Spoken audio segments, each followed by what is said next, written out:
आज हम कक्षा 10 की जो अध्याय है 9 जिसका नाम है त्रिकोणमिति के अनुप्रयोग, इस अध्याय के इम्पोर्टेंट क्वेश्चन करने वाले हैं। इसके बहुत सारे इम्पोर्टेंट क्वेश्चन करेंगे जो एग्जाम में आपके एग्जाम में आ सकते हैं। ठीक है, ये अध्याय ध्यान रखना 5 नंबर की है। मतलब बोर्ड एग्जाम में इससे जो क्वेश्चन आएंगे ना वो 5 नंबर के क्वेश्चन आएंगे। एक नंबर में आ सकता है, एक नंबर में आ सकता है, एक 2 नंबर में आ सकता है ना, या कोई एक 3 नंबर में आ सकता है। मतलब ऐसे 1 2 3 की सीरीज में आएंगे, है ना। तो 5 नंबर की अध्याय ये इम्पोर्टेंट, सारे के सारे क्वेश्चन इम्पोर्टेंट है ना। बहुत सारे क्वेश्चन करेंगे अपन इस सीरीज में, तो आपको पूरा वीडियोस देखना है। हर एक जो वीडियो आएगा वो पूरा देखना है और इस चैप्टर को अच्छे से कंप्लीट करना है। इसमें क्या है, कन्फ्यूज़न बहुत ज़्यादा होता है इस चैप्टर के अंदर, है ना। ये सिंपल ही है, क्वेश्चन भी इसके लिमिटेड ही है, सिंपल है, पर इसमें कन्फ्यूज़न बहुत ज़्यादा होता है। तो उस कन्फ्यूज़न को दूर करना है ना आपको। तो ये जो मैं सारे क्वेश्चन करवाने वाला हूँ, इनको आपने यदि एक बार अच्छे से देख लिया तो सारा कन्फ्यूज़न दूर हो जाएगा इस अध्याय से रिलेटेड आपका। ठीक है, तो आज हम अध्याय 9 जिसका नाम है त्रिकोणमिति के अनुप्रयोग, ये कक्षा 10 के बारे में पढ़ रहे हैं अपन, है ना। तो देखो पहला क्वेश्चन क्या है अपना, किसी मीनार की छाया इसकी ऊंचाई के बराबर हो तो सूर्य का उन्नयन कोण होगा। अब देखो ध्यान रखो, ये उन्नयन कोण क्या होता है, ध्यान रखना है ना। देखो उन्नयन कोण, ठीक है। उन्नयन कोण क्या होता है, जो नीचे से ऊपर की ओर देखने पर जो नीचे से ऊपर की ओर देखने पर बनने वाला जो कोण होता है ना, उसे उन्नयन कोण बोलते हैं। क्या बोला मैंने, अच्छे सुनना। नीचे से ऊपर की ओर देखने पर बनने वाला जो कोण होता है उसको बोलते हैं उन्नयन कोण। ठीक है, तो यहाँ लिख देता हूं मैं, नीचे से ऊपर की ओर, ऊपर की ओर देखने पर बनने वाले कोण को उन्नयन कोण कहते हैं, उन्नयन कोण कहते हैं। ठीक है, ध्यान रखना, ये इंपॉर्टेंट डेफिनेशन है। उन्नयन कोण किसे कहते हैं ना, नीचे से ऊपर की ओर देखने पर बनने वाले कोण को उन्नयन कोण कहते हैं। जैसे समझो आप एक बिल्डिंग है बड़ी सारी, आप खड़े हो नीचे, है ना, अर्थ पे, पृथ्वी पे खड़े हो, आप उस बिल्डिंग को ऊपर देख रहे हो ना, पूरी उसकी 3 4 जो भी मंजिल है उसको देख रहे हो। तो आप क्या कर रहे हो, नीचे से ऊपर की ओर देख रहे हैं। तो वो जो कोण बनेगा ना उसको उन्नयन कोण बोलते हैं। ठीक है, तो ये ध्यान रखना। अब ऐसे ही होता है अवनमन कोण, अभी आया नहीं है तो उसके बारे में बता देता हूँ। अवनमन कोण क्या होता है, उसमें भी यही होता है। उसमें क्या होता है, हम ऊपर से नीचे की ओर देखते हैं, ऊपर से नीचे की ओर देखने पर जो बनने वाला कोण होता है उसे बोलते हैं अपन अवनमन कोण। ठीक है, ये भी आप लिख सकते हो। अब देखो इस क्वेश्चन में क्या दिया हुआ है अपनों को, कि किसी मीनार की छाया इसकी ऊंचाई के बराबर है। तो देखो मैंने एक मीनार बनाई, ठीक है, ये मेरी मीनार है, मीनार है। अब देखो यहाँ पे कोई सूर्य है ना। अब देखो इसका प्रकाश इस पे आएगा तो ये इसकी छाया इधर बन जाएगी। ठीक है, ये बन गई इसकी छाया। तो मान लो इसकी ऊंचाई h है, तो इसमें बोला गया है कि किसी मीनार की छाया, है ना, इसकी ऊंचाई के बराबर है। तो देखो ऊंचाई h है तो इसकी छाया भी क्या हो जाएगी, ये छाया, छाया क्या हो जाएगी, h ही हो जाएगी। ठीक है, अब देखो ध्यान रखना, इन दोनों बिंदुओं को मिला लो, इन दोनों को बिंदुओं को मिला लो तो एक त्रिभुज बन जाएगा, है ना। इसको नाम दे दो ए बी और सी, ये भी सी त्रिभुज हो गया। अब देखो ये यहाँ पे बी पे 90 डिग्री का कोण होगा ये। ठीक है, इसके सामने की ये भुजा कर्ण। ठीक है, ये आपको अपने आप ही आधार दिखाई दे रहा है, आधार, और ये लंब दिखाई दे रहा है ना। तो देखो यहाँ पे अपनों को कर्ण के बारे में कुछ नहीं बताया, ठीक है, कोई बात नहीं। अपनों को मीनार की जो ऊंचाई है वो h दे रखी है, जिसको अपन लंब बोलते हैं, और आधार कितना दे रखा, जो छाया है वो h है। तो बस आधार और लंब के बीच में क्या संबंध होता है, तो देखो यहाँ देखो एल ए एल बटे के ए, है ना। ये ध्यान रखना, के और ये ए, ठीक है। तो ये जो पहला मान होता है ये वाला, ये होता है साइन थीटा का, साइन थीटा का। ये दूसरा जो मान होता है ये होता है कोस थीटा का, और ये जो तीसरा जो मान होता है ये होता है अपना टेन थीटा का। अब देखो ये लंब बटे कर्ण है, ये आधार बटे कर्ण है, और लंब बटे आधार है। तो यहाँ पे देखो अपनों को क्या दिया हुआ है, लंब और आधार ही दिया हुआ है, तो अपन क्या लगाएंगे, टेन थीटा। देखो लंब लंब दिया हुआ है, आधार दिया हुआ है, तो ये टेन थीटा लगाएंगे। देखो इन दोनों में कर्ण की ज़रूरत है, कर्ण अपनों को दिया नहीं हुआ है, तो अपन कौन सा लगाएंगे, टेन थीटा। तो देखो टेन थीटा बराबर होता है अपना लंब बटे आधार, लंब बटे आधार है ना। अब देखो यहाँ समझो लंब का मान कितना है, तो लंब का मान है एच, ठीक है। और आधार का मान कितना है, तो आधार का मान है भी एच, तो एच से एच कट गया। तो यहाँ पे देखो क्या है अपना, तो एच से एच कट गया, तो मतलब कितना, एच में एच का भाग दिया तो एक आ गया। तो यहाँ पे टेन थीटा बराबर एक। अब देखो समझना यहाँ से, इस थीटा का मान क्या रखें ऐसा, यहाँ पे एक आ जाए, टेन थीटा का मान एक आ जाए, तो ध्यान रखना 45 डिग्री, कितना 45। तो टेन 45 डिग्री का जो मान होता है ना वो एक होता है, ठीक है, ये आपको ध्यान रखना है, ठीक है। टेन 45 का मान कितना होता है, एक होता है। या थीटा, तो थीटा का मान कितना गया अपना 45 डिग्री। तो यहाँ पे पूछा था कि उन्नयन कोण क्या है, तो वो है अपना थीटा बराबर 45 डिग्री। तो ऑप्शन नंबर सी इसका राइट आंसर हो जाएगा, ठीक है। तो ये थोड़ा सा ध्यान रखना है आपको, है ना।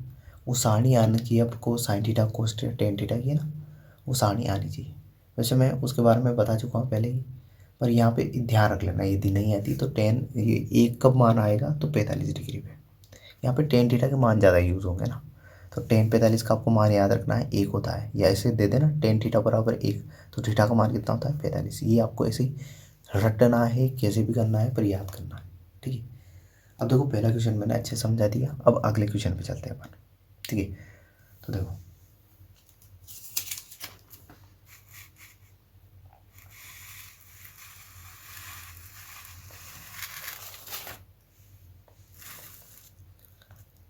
अब देखो क्वेश्चन नंबर 2 है हमारा, ठीक है।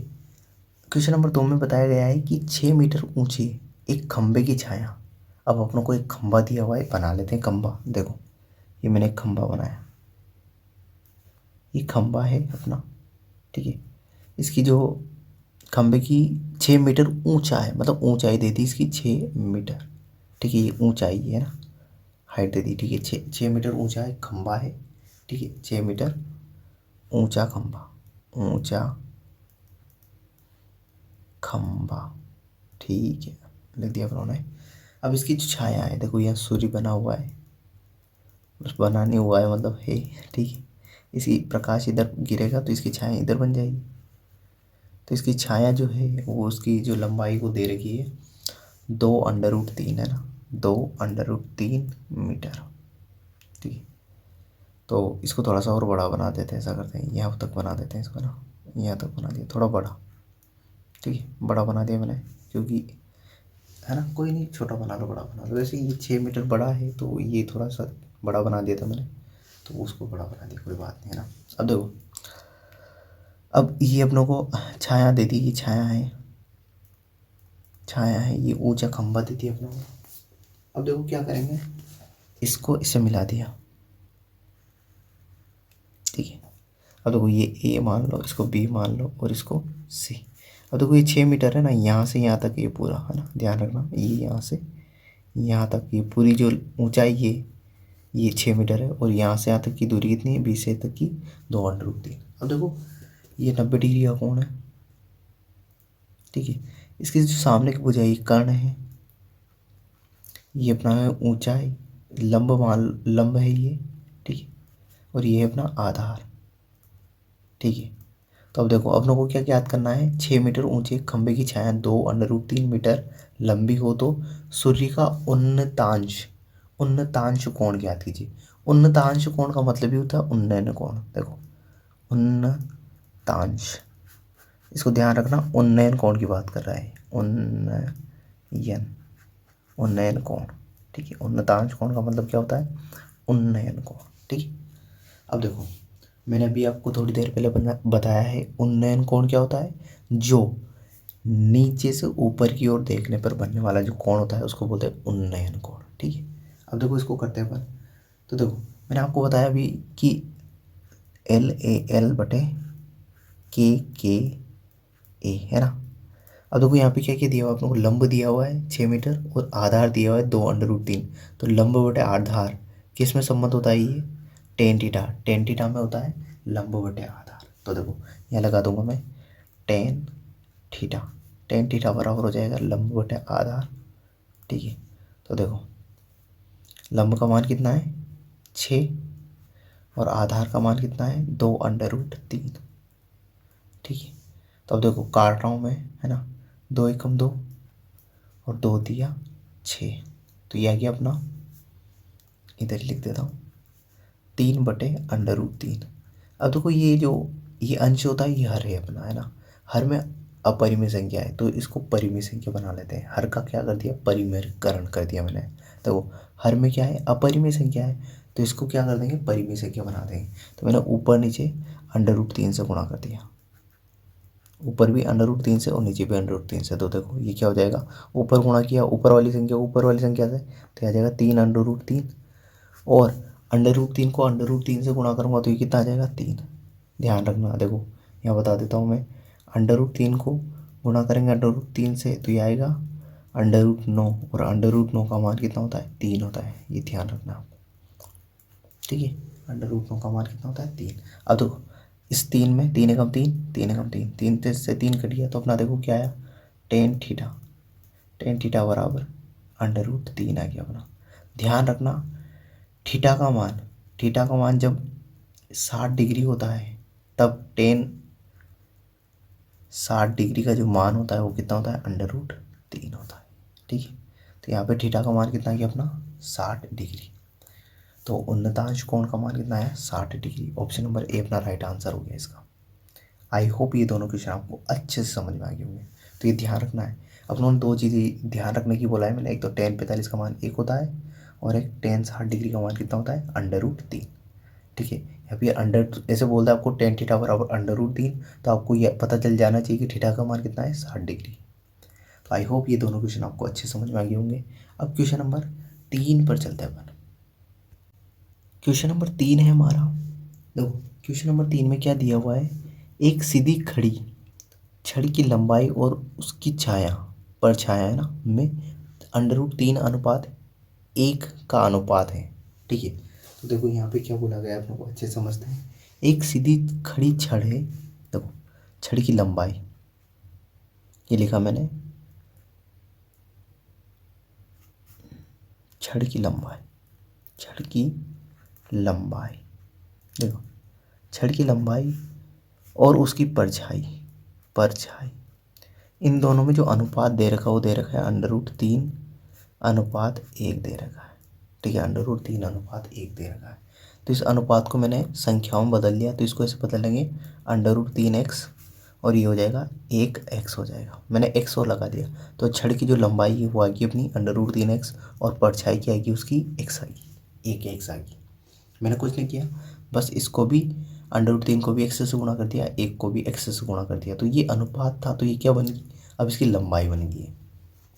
ठीक है, अब देखो एक छड़ है, तो देखो ये छड़ है ना, इसकी जो लंबाई है मतलब ऊंचाई एक तरह से, तो ये दे रखी है हम लोग को √3x दे रखी है, और इसकी जो परछाई है, परछाई इधर बनेगी। ठीक है, वो दे रखी है हम लोग को 1x। ठीक है, अब देखो इन दोनों को मिला दिया मैंने, अब ये जो कोण बना ये कितने रखा है 90 डिग्री का, तो इसके सामने की ये जो भुजा होती है ये क्या होती है कर्ण। हमेशा ध्यान रखना है आपको, इम्पोर्टेंट बात है कि 90 डिग्री के सामने की भुजा हमेशा कर्ण होगी। तो 90 डिग्री का कोण होता है वो उसके सामने की जो भुजा होती है वो हमेशा क्या होती है, कर्ण होती है ना। ठीक है, अब ये एकदम ऊंचा है, छड़ है ये, तो इसकी ये परछाई ये बन रही है, ये आधार हो जाएगा अपना। ठीक है, परछाई, तो ये अपने आप ही क्या हो जाएगा, लंब हो जाएगा। अब देखो ये लंब है और ये आधार है, तो लंब और आधार में क्या संबंध होता है, तो tan थीटा का। तो देखो tan थीटा बराबर होता है लंब बटे आधार, तो लंब का मान है √3x और आधार का मान क्या है 1x। तो 1x से 1x कट गया और √3 में 1 का भाग देंगे तो √3 ही आ जाएगा। तो अभी अपनों ने पता किया कि tan थीटा बराबर √3 हो, तो थीटा का मान कितना होता है, तो आप बोलोगे 60 डिग्री। तो यहाँ पे आ गया टेन 60 डिग्री बराबर √3। तो यहाँ थीटा का मान कितना आ जाएगा 60 डिग्री। तो ऑप्शन नंबर कौन सा हो जाएगा अपना बी राइट आंसर हो जाएगा। ठीक है, तो देखो एक बार और रिपीट कर रहा हूँ मैं। ठीक है, यहाँ पे 3-4 बातें आपको ध्यान रखनी है। एक तो उन्नयन कोण क्या होता है। ठीक है, तो उस समय सूर्य का उन्नयन कोण कितना है अपना 60 डिग्री है ना।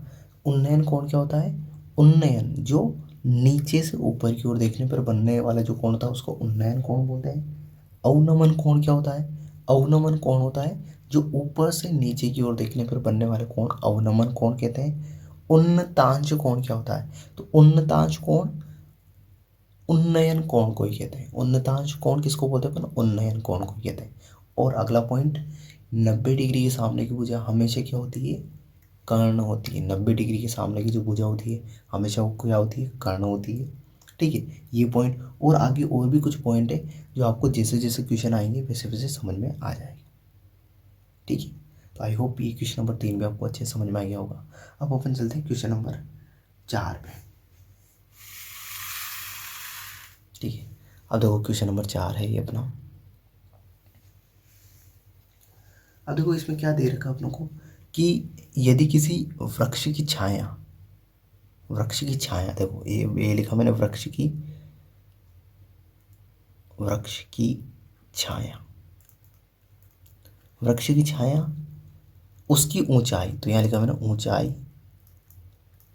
ऊंचाई की 1/√3 गुना हो। गुना मतलब गुणा हो। तो यहाँ देखो इसको मैंने क्या कर दिया, 1/√3 गुणा, इससे गुणा है तो गुणा कर दिया। अब दोनों के बीच में बराबर का चिन्ह लगा दो। ठीक है, अब इसने बोला है कि यदि किसी वृक्ष की छाया, तो मैंने वृक्ष की छाया लिखा। फिर मैंने उसने बोला ऊंचाई, तो ऊंचाई लिखा।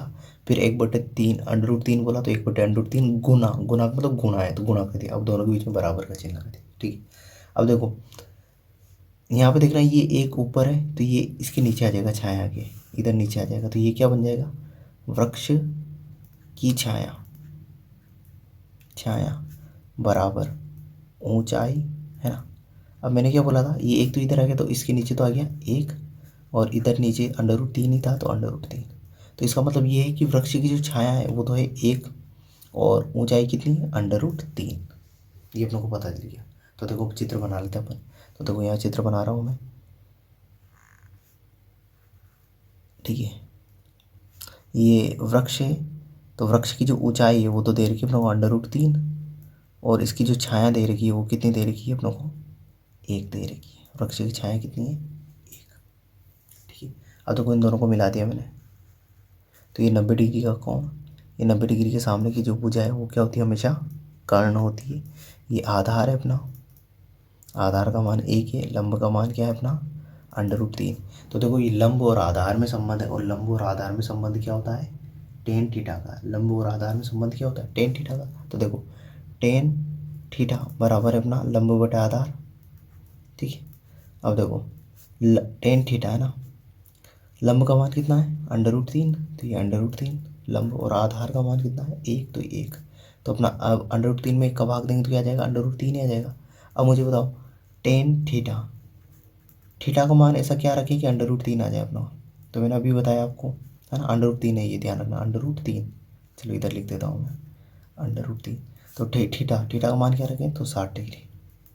ठीक है, तो टेन 60 डिग्री, थीटा बराबर 60 डिग्री पे √3 आ जाएगा। तो टेन 60 डिग्री का मान कितना हो √3।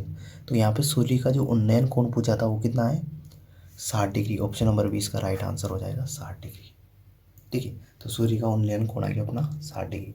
आई होप ये क्वेश्चन नंबर 4 भी आपको अच्छे समझ में आ गया होगा। अब क्वेश्चन नंबर 5 पे चलते हैं।